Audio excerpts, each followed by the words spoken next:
technically this is not a holiday as such, but I want to invite you to walk with me across the country, which I did back in 2016 following the Trans Pennine Trail, and raised over £2,500 for the British Heart Foundation.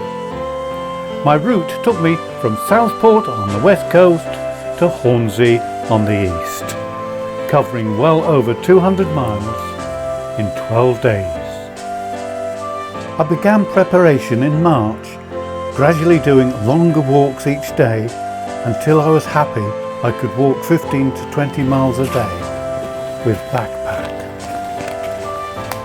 Thanks to Google Maps and the Trans Pennine Trail's own maps, the walk was meticulously planned, split into 12 sections and each section broken down into 4 stages with 3 breaks, mid-morning, lunch and mid-afternoon. I located 12 hotels close to the route, and I even identified shops where I would buy lunch for the next day. And so it was time to pack and walk to Southport station to catch a train to Southport, where I stayed at the Ramada Plaza Hotel and had my stamping card stamped for tomorrow's start. Day 1, a 14-mile walk from Southport to Aintree. At 8:45 a.m. on the 1st of September 2016, I was the only one around the TPT marker marking the start of the trail. And I set off on my 212-mile walk across country, following the coast to Ainsdale, where I turned inland to the Cheshire Lines path,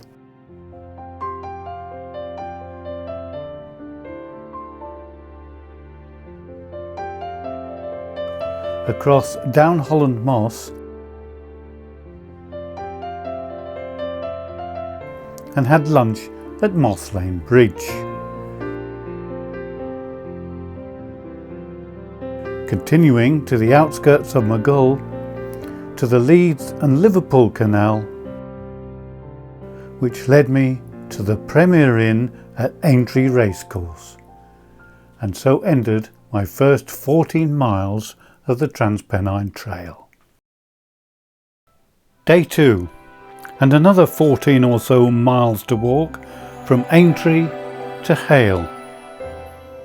Feeling quite stiff, I made my way to the Liverpool Loop Line walk, but soon loosened up and followed that path for most of the day, skirting Liverpool all the way to Halewood, and then on to my mid-afternoon coffee break at Speak Morrison's, and finally following roads to the village of Hale.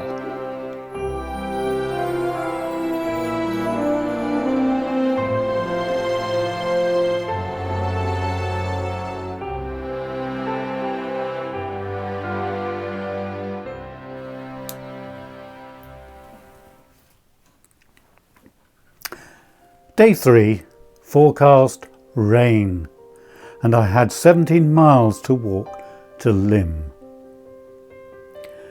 After breakfast, I left the cottage B&B in Hale and soon reached Pickering Pasture Nature Reserve, which took me along the River Mersey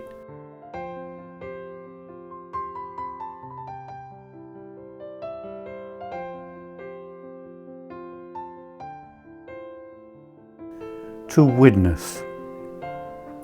It was raining quite heavily and the route through Spike Island was closed. I had to follow a rather circuitous diversion through the back streets of Widnes, and I was drenched by the time I found a Premier Inn for a coffee break. Returning to the route, I followed the overgrown Sankey Canal. Yes, there is a canal under there somewhere. I was cold and wet, and the path seemed to go on forever. The rain had stopped by the time I reached Stockton Heath and the Manchester Ship Canal, which I followed for a short while before the final section through Fellwall on the route of a former railway, and a lovely meal greeted me at the Lim Hotel.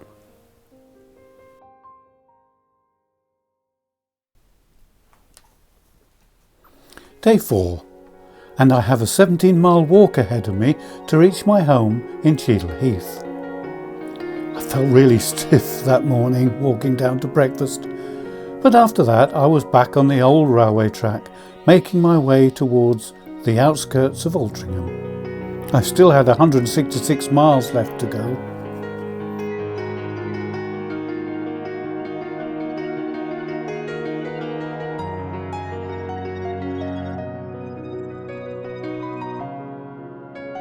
Near Altrincham, the route headed north across Carrington Moss and through Danewell Woods to the River Mersey. Then over the M60, continuing along the Mersey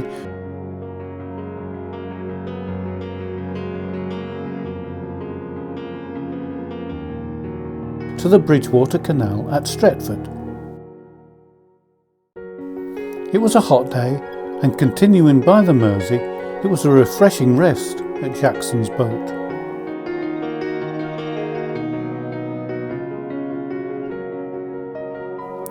After that, it was a pretty walk round Chiltern Water Park and on to Northenden, before leaving the river to walk through Didsbury to East Didsbury tram terminus and on to my house. Day 5, I set off from my house to join the trail again at Gawsey Bank footbridge across the Mersey, aiming for Hadfield, 15.75 miles away. Going through the centre of Stockport, I took a short detour to the actual start of the River Mersey, where the rivers Goyt and Tame meet. Back on the path, my morning coffee break was at Reddish Vale Visitor Centre, where I obtained another stamp on my card. From Reddish Vale, the route roughly followed the River Tame through Horton Green and Apethorn, where I ate my lunch by the Peak Forest Canal. I was now approaching the edge of the Peak District, and navigating through Hattersley, I arrived at Broadbottom for a refreshing pint before moving on by the River Etherow to Gamesley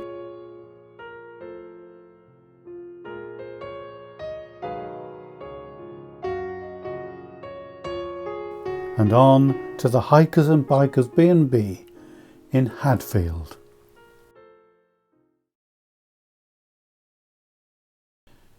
Day 6, and this day the Trans Pennine Trail would actually cross the Pennines from Hadfield to Penistone, a 16-mile walk.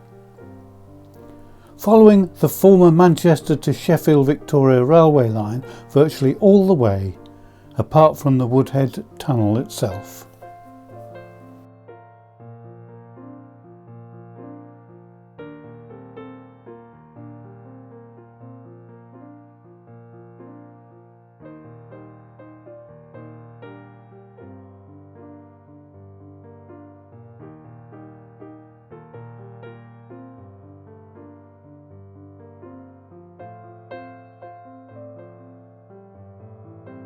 It was a bit of a climb from the tunnel up over the moorland,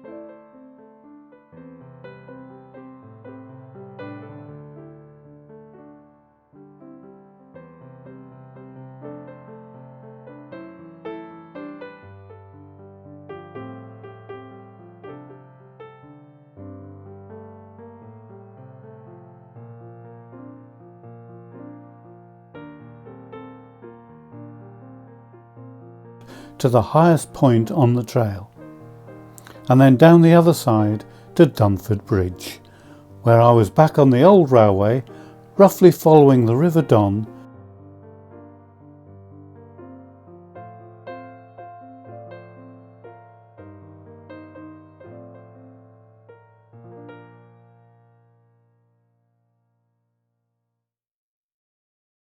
to the White Hart at Penistone. Day 7, and today I was on unfamiliar territory, walking 17 miles to a place called Harlington. So, from the old Manchester line platforms at Penistone, I followed the road down to Oxspring, 112 miles from Hornsea.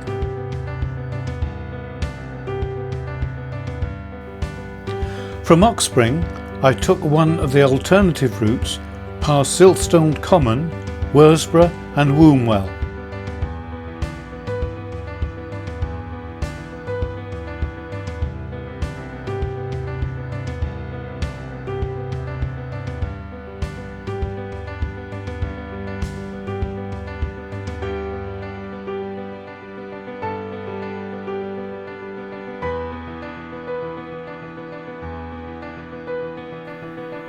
Getting to the Old Moor RSPB reserve for afternoon refreshment.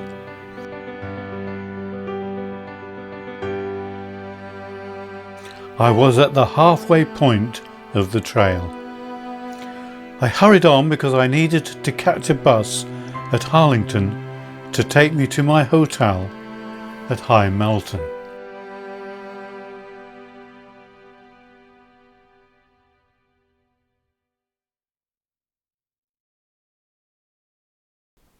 Day 8.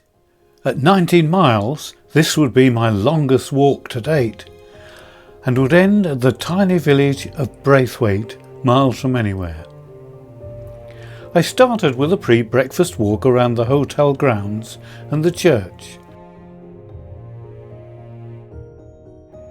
before getting the bus back to Harlington, where I followed the River Dearne, past High Melton Church I'd recently photographed, and on to Conisbrough.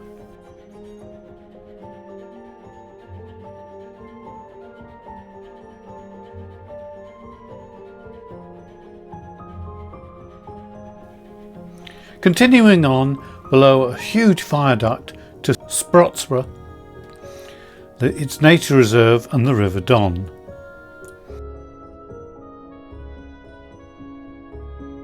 I went under the A1, which made me feel I was now in the eastern side of the country. The path turned into another old railway route, skirting Doncaster and leading to Bentley, where I had lunch in the park.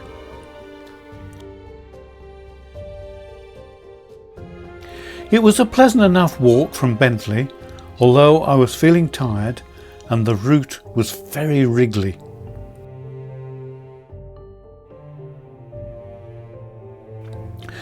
The path crossed the railway line and went through Alston Wood, and then it was winding country lanes all the way to Braithwaite, where I planned to phone for a taxi to take me to Thorne Central Guest House. That was easier said than done because the mobile signal was poor. Day 9. After a tiring 19 miles yesterday, I was facing 22 miles a day to Selby. The same taxi returned me to Braithwaite, and I set off along the New Junction Canal to Syke House for a coffee stop.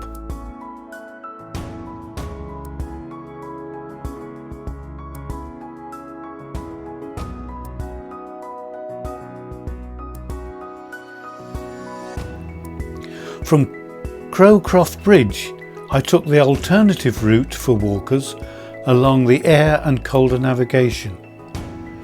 It was poorly signed and I got slightly lost, but eventually ended up at Snaith, an hour behind schedule.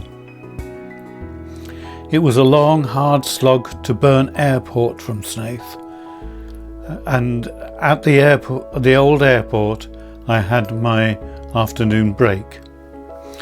But still, there were 4 to 5 miles to walk along the Selby Canal to the Londonsborough hotel in Selby. I felt I deserved a pint after all that.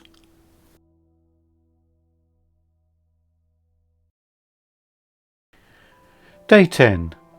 A bit shorter today at 18.5 miles, following the River Ouse to Blacktoft.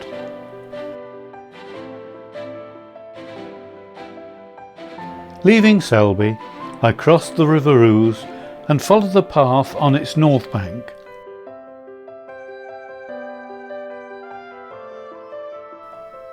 Drax power station could be seen in the distance.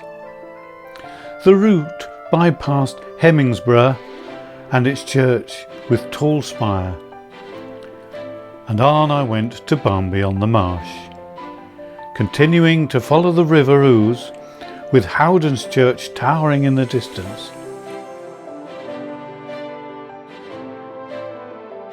And on to Booth Ferry for lunch at the Ferry Boat Inn.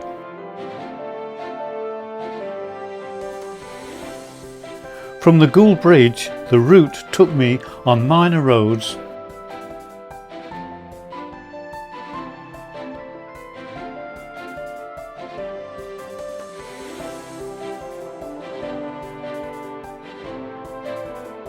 to Saltmarsh for an afternoon break.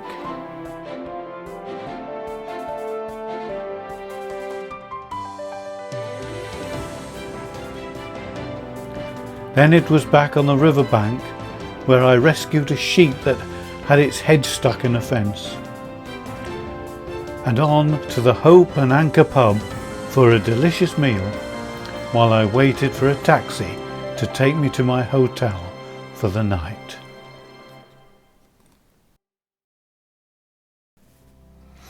Day 11 was a 19-mile walk by the River Humber to Hethel, just outside Hull. So after breakfast at the Cave Castle Hotel, the taxi took me back to Blacktoft, and off I set by the river, having a mid-morning break at Broomfleet, where I noticed that Trans Pennine Express is faster than the Trans Pennine Trail. From Broomfleet, the route followed country lanes, getting back to the river near Brough,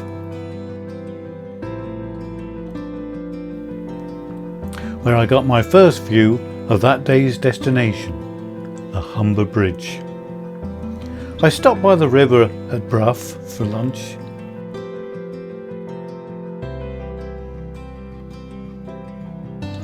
Then it was back walking by the river, with the Humber Bridge not seeming to get any closer.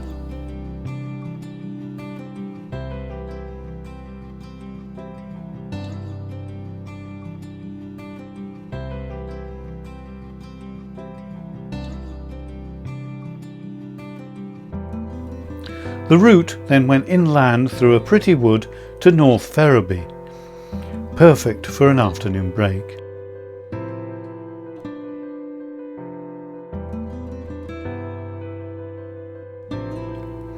Then back to the river, getting ever close to the Humber Bridge.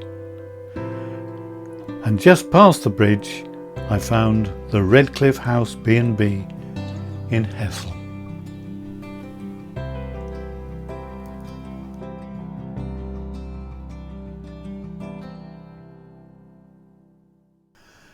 Day 12, the final day, a long day, 22 miles to traverse to reach the final destination at Hornsea. Although the route followed the river, it was a very industrial area, but I was interested to find out what steps over warehouse roofs marked on the map meant.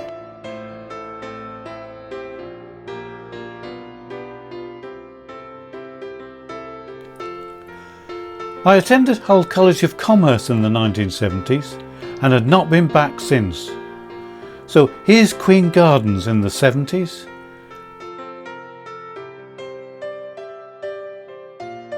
and here it is today.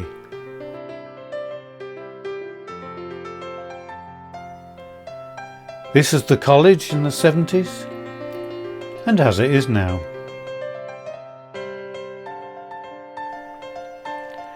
And the River Hull in the 70s, and today. After a lot of reminiscing, I still had 14 miles to go, and found a nice park in Sutton-on-Hull to eat my picnic lunch. After that, it was basically following the old railway line to Hornsea.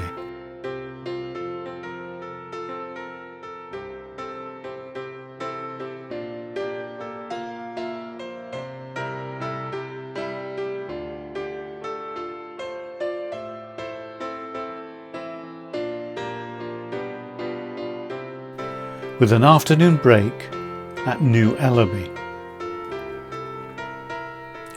I was feeling really weary now, but the last stretch felt never ending.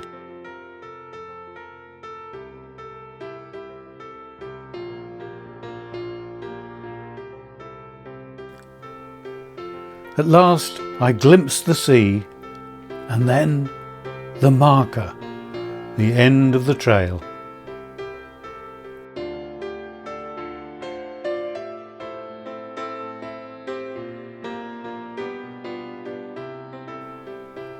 In the nearby leisure centre, I received my final stamp. And then a final half a mile trudge back past the church to the Victoria Hotel for a well-deserved pint. And so ended my 12-day walk across country.